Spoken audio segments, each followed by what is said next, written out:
बिस्मिल्लाहिर्रहमानिर्रहीम।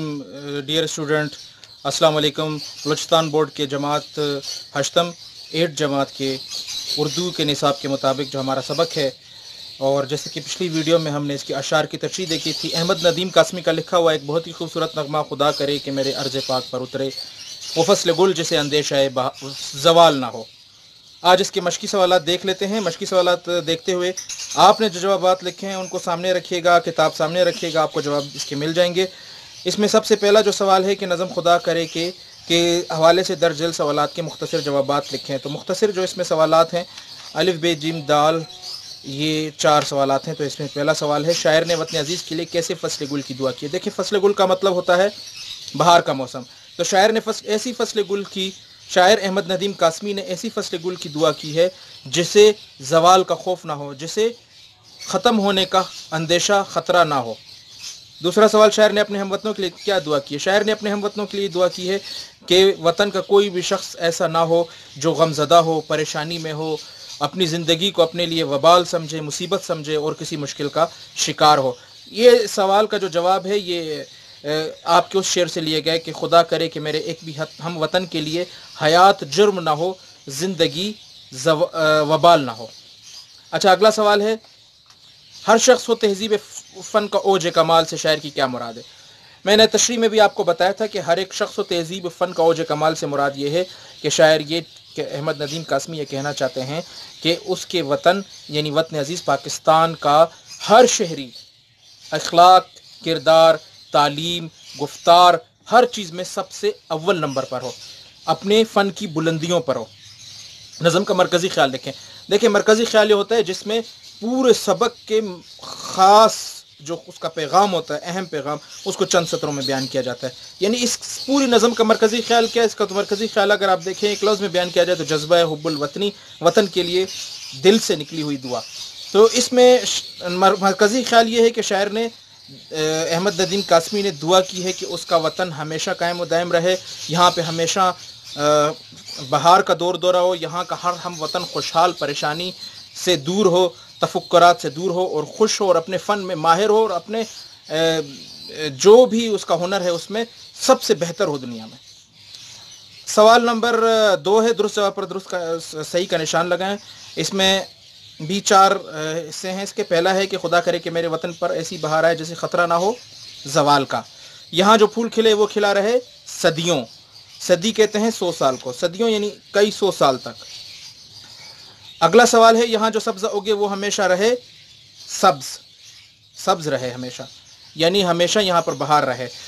खुदा करे कि न खम हो सरे वकार वतन। आखिरी जो खाली जगह है इसमें वतन आएगा। सवाल नंबर 3, दर्ज झेल अल्फाज और तरकीब के मानी लिखें। मैं आपके सामने अल्फाज और मानी पढ़ता जाता हूँ। फसल गुल, इसमें देखें 2 अल्फाज हैं, ये तरकीब कहलाएगी। फसल कहते हैं मौसम को, गुल फूल, फूलों का मौसम या मौसम बहार। रोईदगी, रोईदगी उगने की कुव्वत, सलाहियत, सब्ज़े का पैदा हो जाना। तशवीश, फ़िक्र, गम, खौफ, अंदेशा। औज कमाल 2 अल्फाज हैं। औज बुलंदी को कहते हैं, कमाल फ़न, फ़न की बुलंदी, तरक्की की बुलंदी, हुनर की बुलंदी। अंदेशा ज़वाल 2 अल्फाज हैं। अंदेशा, खौफ, फ़िक्र, परेशानी, ज़वाल, ख़त्म हो जाना, तनुज़्ज़ुली होना। तो अंदेशा ज़वाल का मतलब है कि ज़वाल का खौफ होना, कम हो जाने का खौफ होना। मुहाल, मुश्किल, माह साल 2 अल्फाज है। माह कहते हैं महीने को, साल कहते हैं जिसमें 12 महीने हो, एक वक्त का पैमाना है। माह साल का मतलब है महीने और साल या महीने और बरस। मुलूल, रंजीदा, गमज़दा, परेशान हाल। खस्ता हाल, बदहाल, बुरे हालों में पसमानदा। हयात जुर्म होना, ज़िंदगी मुश्किल होना, ज़िंदगी सख्त हो जाना, ज़िंदगी तंग हो जाना। वबाल, मुसीबत, परेशानी, फ़िक्र। घनी घटाएं, घेरे बादल। घना कहते हैं बहुत ज़्यादा, कहते हैं घना जंगल है, यानी बहुत ज़्यादा गहरा जंगल है। घटाएं कहते हैं बादलों को, घने घटाएं, गहरे बादल। अच्छा, अगला सवाल है, सवाल नंबर 4, वाहिद के जमा लिखें। मैं पढ़ता जाता हूँ, साथ साथ आप भी देखते जाइएगा। यहाँ पर भी मैं आपको इंशाल्लाह नज़र आ रहे होंगे ये। वतन, औतान, दुआ, दुआएं या दावात, अर्ज़, अर्ज़ियात, फ़र्द, अफराद, हाल, अहवाल, जुर्म, जराइम, कमाल, कमालात, फ़न, फ़नून। दर्ज झेल के मुतज़ाद लिखें। अब देखिए, मुतज़ाद जो आपने लिखने हैं وہ میں آپ کو بتاتا جاتا ہوں. پاک ناپاک، زوال لازوال، خزاں بہار، زندگی موت، نقد ادھار، ملول خوش، جاہل عالم، کہی ان کہی بھی کہہ سکتے ہیں اور سنی بھی کہہ سکتے ہیں. اچھا اگلا سوال ہے، سوال نمبر 6. نظم کے اشعار میں سے قافیہ اور ردیف تلاش کر کے لکھے. دیکھیں سب سے پہلے میں آپ کو بتا دیتا ہوں کہ ردیف اور قافیہ میں فرق کیا ہوتا ہے. ردیف وہ الفاظ ہیں ہو بہو ایک جیسے الفاظ جو کسی بھی شعر کے آخر میں آتے ہوں قافیے سے پہلے. ٹھیک ہے. اب اس جو نظم ہے، اس نظم میں آپ دیکھیں جتنے بھی یہ اشعار ہیں، اس کا جو دوسرا مصرع ہے اس میں ایک لفظ، دو الفاظ ایسے ہیں جو کامن ہے، ہر ایک میں ہیں. نہ ہو، زوال نہ ہو، وبال نہ ہو، محال نہ ہو. تو یہ نہ اور ہو جو ہے یہ ردیف ہے. اور قافیے جو ہے اس سے پہلے والے جو ہم آواز الفاظ ہیں، ایک جیسے ملتے جلتے الفاظ والے، وہ قافیے کہلاتے ہیں. جیسے زوال، مجال، مثال، محال، ماحوسال، خستہ حال، وبال. اگلا سوال ہے سادہ اور اس جملوں کو استفہامیہ سوالیہ. استفہامیہ کا مطلب ہوتا ہے سوالیہ، اور منفی جملوں میں بدلیں. تو میں آپ کے سامنے پڑھتا جاتا ہوں، آپ دیکھتے جائیے. سادہ جملہ ہے آپ دیر سے پہنچے. استفہامیہ جملہ سوالیہ بنائیں گے آپ کیوں دیر سے کیوں پہنچے. منفی جملہ آپ دیر سے نہیں پہنچے. انور مجھ سے ناراض ہے. دوسرا جملہ کیا انور مجھ سے ناراض ہے؟ انور مجھ سے ناراض نہیں ہے. تیسرا جملہ تم نے بکری خریدی ہے. سوالیہ اس کو بنائیں گے کیا تم نے بکری خریدی ہے؟ تم نے بکری نہیں خریدی ہے. یہ قلم 100 روپے کا ہے. اگلا سوال جملہ اس کا سوالیہ بنے گا کیا یہ قلم 100 روپے کا ہے؟ اور اس کا منفی بنے گا یہ قلم 100 روپے کا نہیں ہے. میں کل جاؤں گا. اس کا سوالیہ بنے گا میں کل کہاں جاؤں گا؟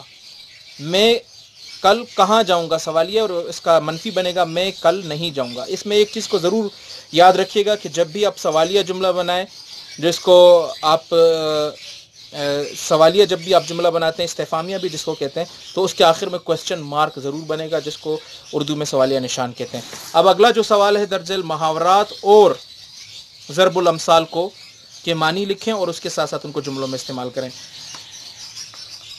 یہ بڑا اہم سوال ہے. اس میں آپ نے سب سے پہلے آپ کو میں بتا دوں کہ محاورے میں اور ضرب المثل میں فرق کیا ہے. دیکھیں محاورہ جو ہوتا ہے اس میں اس کی ایک پہچان ہے کہ اس میں مصدر ہمیشہ موجود ہوتا ہے. مصدر کہتے ہیں جس میں کسی کام کا ہونا کرنا پایا جائے لیکن زمانہ موجود نہ ہو. جیسے اٹھنا، سونا، پینا، کھانا، رونا، بیٹھنا، کرنا، دینا، لینا. اب اس میں نون الف نا مصدر کی علامت ہے، یعنی اس میں نون الف نا لازمی پایا جائے گا، لیکن اس میں زمانے کا پتہ نہیں چل رہا ہے کرنا کب کرنا، مستقبل، ماضی، حال نہیں معلوم ہو رہا.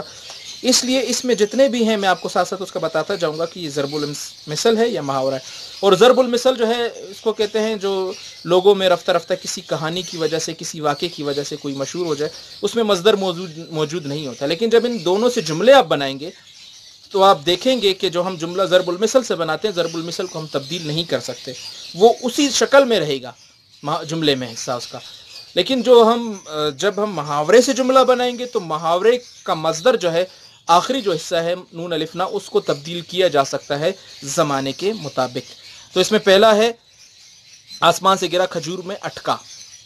اب دیکھیں اس میں آسمان سے گرا کھجور میں اٹکا جو ہے اس میں نون الف نا موجود نہیں ہے، تو اس لیے ضرب المثل ہے. اس کا مطلب یہ کہ ایک بڑی مصیبت سے نکل کر کسی اور مصیبت میں پھنس جانا، یعنی ایک مصیبت سے نکل کر کسی اور مصیبت میں پھنس جانا. تو اس کا میں آپ کو جملہ بتاتا ہوں کہ احمد حادثے سے تو بچ گیا تھا مگر زلزلے میں اس کی ایک ٹانگ ضائع ہو گئی. یہ تو وہی بات ہوئی کہ آسمان سے گرا اور کھجور میں اٹکا. دیکھیں جملہ جو میں نے بنایا اس میں جو ضرب المثل والا حصہ تھا وہ ایز اٹ از ہو بہو اسی طرح ہم نے جملے میں رکھا. اگلا ہے گڑے مردے اکھیڑنا. اب اس میں نون الف نا موجود ہے، یہ مصدر ہے. مصدر کیا ہوتا ہے؟ مصدر جب بھی ہوتا ہے تو وہ محاورہ ہوتا ہے. اب محاورہ ہے تو اس کا جو معنی ہے یہ یاد رکھیں کہ ضرب المثل اور جو محاورے ہیں ان دونوں میں ایک چیز کامن ہے یا ایک چیز یکساں ہے، وہ یہ ہے کہ یہ دونوں کبھی بھی اپنے حقیقی معنوں میں استعمال نہیں ہوتے، مجازی معنوں میں استعمال ہوتے ہیں. گڑے مردے اکھیڑنے کا مطلب یہ نہیں کہ مردے جو دفن ہیں ان کو اکھیڑنا، مطلب یہ اس سے بات یہ ہے کہ جو پرانی بھلائی ہوئی بات ہے اس کو دوبارہ سے ہٹانا، جو ناخوشگوار بات ہو، کیونکہ کسی انسان کا مر جانا ناخوشگوار ہوتا ہے، بہتر نہیں ہوتا. اس کو جب دفن کر دیا جاتا ہے تو اس کو نکالنا اتنا برا ہوگا. تو اس لیے پرانی باتوں کو، پرانے غمزدہ واقعات کو دوبارہ سے دہرانا. اس کا جملہ بناتے ہیں کہ سالوں پرانے واقعات کو چھوڑ دو، اب गड़े मुर्दे उखेड़ने से क्या फ़ायदा। तो अगला जुमला है चोर की दाढ़ी में तिनका। ये ज़रबुल मिसल है। इसका मतलब ये है कि अगर किसी ने कोई जुर्म किया हो, अगर कोई मुजरिम हो, तो उसकी पहचान हो ही जाती है, यानी उसकी निशानियां मौजूद होती हैं, हरकत और सकनात से पता चल जाता है।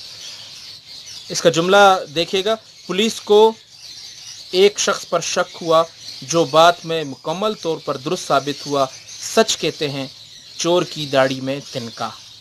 देखिए, अब मैंने जो जुमला बनाया उसमें चोर की दाढ़ी में तिनका को हू बहू इस्तेमाल किया, उसमें हम तब्दील नहीं कर सकते। अगला मुहावरा है गुन गाना। अब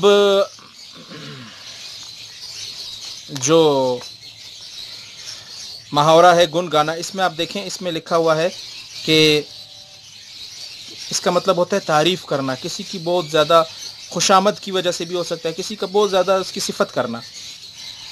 ये मुहावरा है और इसका जो जुमला है वो देखिएगा, हमेशा अच्छे काम करो ताकि दुनिया तुम्हारे गुन गाए। अब गाना को मैंने गाए कर दिया, किस लिए? क्योंकि ज़माने के मुताबिक हम मज़दर को तब्दील कर सकते हैं। अगला जो है, अगली वो ज़रबुल मिसल है कि आप काज महाकाज, यानी खुद से जो काम किया होता है वो सबसे अच्छा होता है। खुद से काम करना, अपने हाथों से काम करना सबसे अच्छा काम होता है। इसका जुमला है, तुम खुद ही इस पंखे की मुरम्मत करो तो बेहतर रहेगा, क्योंकि आप काज महाकाज। अगला है घोड़े बेच कर सोना। ये एक मुहावरा है, इसका मतलब होता है बेफिक्र, लापरवाही से, परेशान, बग़ैर किसी परेशानी के आराम से, सुकून से आराम करना, लेट जाना। आज छुट्टी है और बच्चे घोड़े बेचकर सो रहे हैं, ये इसका जुमला था। उसके बाद अगला मुहावरा है ईद का चांद होना। ईद का चांद देखें, साल में 2 दफ़ा नज़र आता है, तो किसी को ईद का चांद, इसके मजाजी मानी है कि बहुत कम मुलाकात होना, कभी कभार मिलना। तो इसका जुमला है कि आप तो ईद का चांद हो गए हैं, एक अरसे से आपको नहीं देखा। अब देखिए, ईद का चांद होना से मैंने आप तो ईद का चांद हो गए हैं कह दिया, क्योंकि मज़दर है और उसको हम तब्दील कर सकते हैं। अगला और आखिरी है एक अनार 100 बीमार। एक अनार 100 बीमार का मतलब होता है कि कोई एक ऐसी चीज़ होना जिसके बहुत ज़्यादा दावेदार, बहुत ज़्यादा उसके चाहने वाले हों, बहुत ज़्यादा उसके तलबगार हों। अब इसका जुमला देखें, कुतुब खाने में कहानियों की एक ही किताब है और दर्जों तालिब इल्म उसके शाइक हैं, गोया एक अनार 100 बीमार। तो यहाँ पे इसके सवालात और जवाबात मुकम्मल हुए। इसमें आखिरी जो सवाल है हुब्बे वतन के मौजू पर कोई मजमून लिखें, वो इंशाल्लाह जब हम ग्रामर का हिस्सा पढ़ेंगे तो उसको भी हम कवर कर लेंगे। बहुत बहुत शुक्रिया। पढ़ाई जारी रखें और इसके साथ साथ अपनी दोहराई भी जारी रखें।